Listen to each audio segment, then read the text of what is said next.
በጉጉት ሲጠበቅ የነበረው ሳይታችን ተለቀቀ። የትላልቅ ንግዶች መነሻ በሆነችው ተክለ ሃይማኖት ዘመናዊ ዱባይ ስታንዳርድ ሞል በአንድ ዓመት ጊዜ ውስጥ ተረክበው ወደ ስራ የሚገቡበትን ከ25 ካሬ ሜትር ጀምሮ ከበቂ የመኪና ማቆሚያ ጋር ከግራውንድ ፍሎር እስከ 3ኛ ፎቅ ድረስ ለመኪና መለዋወጫ፣ ለኤሌክትሮኒክስ፣ ለስቶር፣ ለካፍቴሪያ ሁሉንም እንደ ምርጫው ነግዶ ለማትረፍ ገዝቶ ለማከራየት ሱቅ ከነገበያው አቅርበንሎታል። እንዲሁም ፒያሳ ወዳጅነት ፓርክ ፊት ለፊት ባለ 1 መኝታ በ3.6 ሚሊዮን ብር፣ ባለ 2 መኝታ በ5.8 ሚሊዮን ብር ሙሉ ክፍያ በመሸጥ ላይ እንገኛለን። ለበለጠ መረጃ ከታች ባለው ስልክ ይደውሉ። ሜሪትስ ፕሮፐርቲ።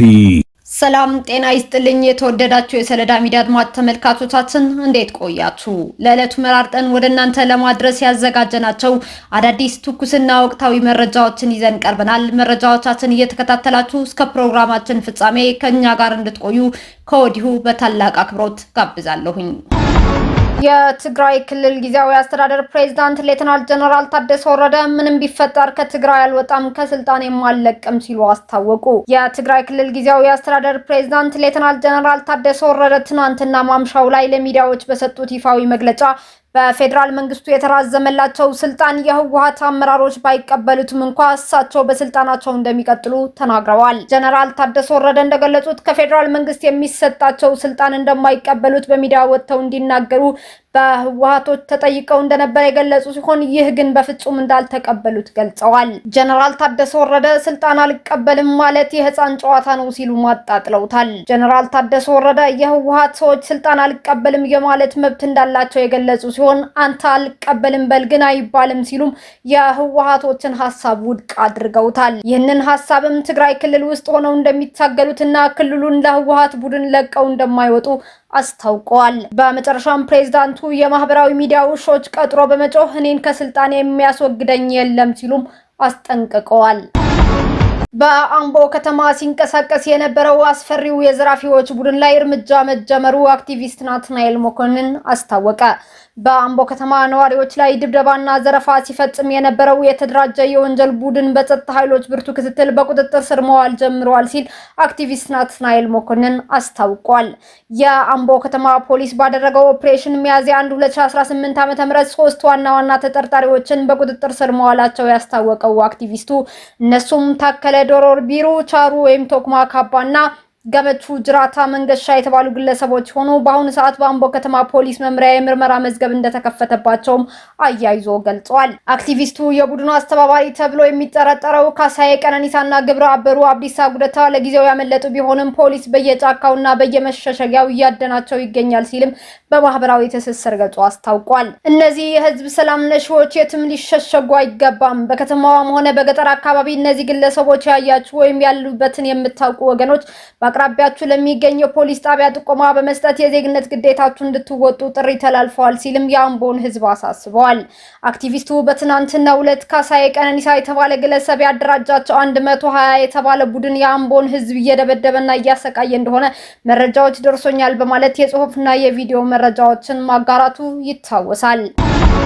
ደቡብ አፍሪካ በቅኝ ግዛት ዘመን የተሰረቀውን ቅዱስ የቻፑንጉ ወፍ ለዚምባብዌ መለሰች። ደቡብ አፍሪካ በቅኝ ግዛት ዘመን ለምርምር ዓላማ የተወሰዱትን የ8 ዚምባብዌያውያን አስከሬንም መልሳለች ሲል የስፖርት የስነ ጥበብና የባህል ሚኒስቴር አስታውቋል። የኛ ያልሆነውን መመለስ አለብን ሲል የደቡብ አፍሪካ የስፖርት የስነ ጥበብና የባህል ሚኒስቴር ጌይቴን ማኬንዚ በኬፕ ታውን በተካሄደው የርክክብ ስነ ስርዓት ላይ ለጋዜጠኞች ተናግረዋል። ለዚምባብዌያውያን የቅዱስ ምልክት የሆነው የድንጋይ ቅርጽ የቻፑንጉ ወፍ ከ137 ዓመት በፊት ነበር ከታላቋ ዚምባብዌ ፍርስራሾች የተሰረቀው። በአካባቢው እምነት መሰረት የቻፑንጉ ወፍ የአማልክትና የቅድመ አያቶች መልእክቶች አቀባይና ሲበር ማየት የመልካም ዕድል ምልክት ተደርጎም ይቆጠራል ተብሏል።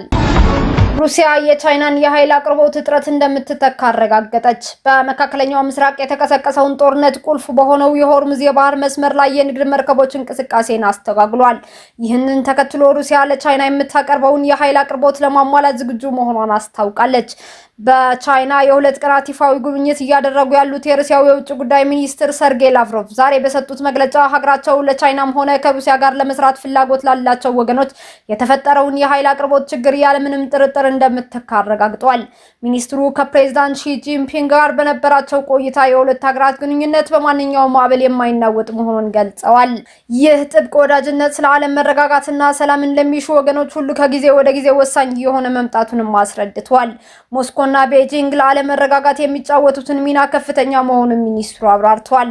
በተጨማሪም የሩሲያው ፕሬዝዳንት ቭላዲሚር ፑቲን በቀጣይ ወራት በቻይና ይፋዊ ጉብኝት እንደሚያደርጉም ይጠበቃል። ይህ የሁለቱ ሀገራት ጥብቅ ጥምረት በዓለም አቀፍ ጉዳዮች ላይ ሚዛን የመጠበቅ ሚና እንደሚጫወት መገለጹም ተዘግበዋል።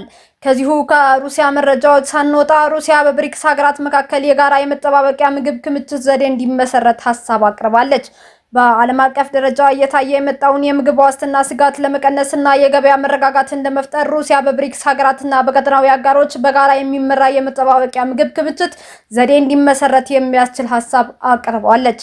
የሩሲያ የደህንነት ምክር ቤት ከፍተኛ ባለስልጣን እንደገለጹት በአሁኑ ወቅት በዓለም አቀፍ ደረጃ እየተስተዋለ ያለው የነዳጅና የማዳበሪያ ምርት አቅርቦት መስተጓጎል በግብርናው ዘርፍ ላይ ያሳደረው ያለው ጫና ለመቋቋም በአጋር ሀገራት መካከል ጠንካራ ቅንጅት መፍጠርን አስፈላጊ አድርጎታል ብለዋል።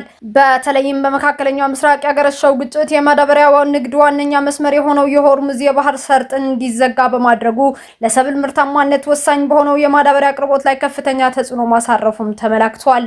ሩሲያ ይህንን ስጋት በዘላቂነት ለመቀነስ የጋራ መጠባበቂያ ምግብ ክምችት ዘዴ እንዲኖር ሀሳብ ያቀረበች ሲሆን በተጨማሪም እንደ አውሮፓውያን አቆጣጠር እስከ 2030 ድረስ የግብርና ምርት ወጪ ንግዷን በ50 በመቶ በማሳደግ በዓለም አቀፍ የምግብ አቅርቦት ሰንሰለት ውስጥ የምትጫወተው ቁልፍ ሚና ይበልጥ ለማጠናከር በቁርጠኝነት እየሰራች መሆኑን አስታውቃለች።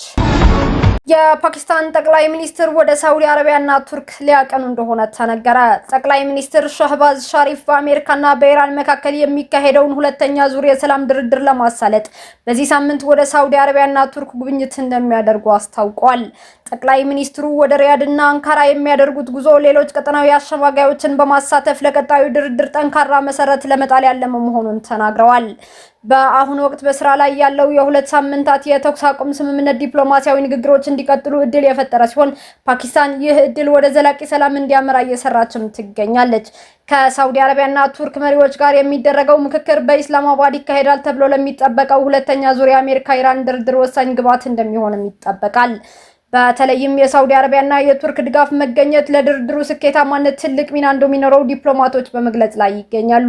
ይህ በእንዲህ እንዳለ የአሜሪካው ፕሬዝዳንት ዶናልድ ትራምፕ ድርድሩ በሚቀጥሉት 2 ቀናት ውስጥ ሊቀጥል እንደሚችል ፍንጭ መስጠታቸው ይታወሳል። እስካሁን አብራችሁን ከኛ ጋር ስለነበራችሁ እያመሰገንኩኝ በሌሎች መረጃዎች እስክንመለስ እንደተለመደው የሶለዳ ሚዲያ ቤተሰብ በመሆን ላይክ፣ ሼር፣ ሰብስክራይብ ማድረጋችሁን አትርሱ። አዳዲስ ትኩስና ወቅታዊ መረጃዎቻችን በቶሎ እንዲደርሷችሁ የደወል ምልክቷን ይጫኑ። ስኬት፣ ድልና ሰላም ለኢትዮጵያውያን። ሶለዳ ሚዲያ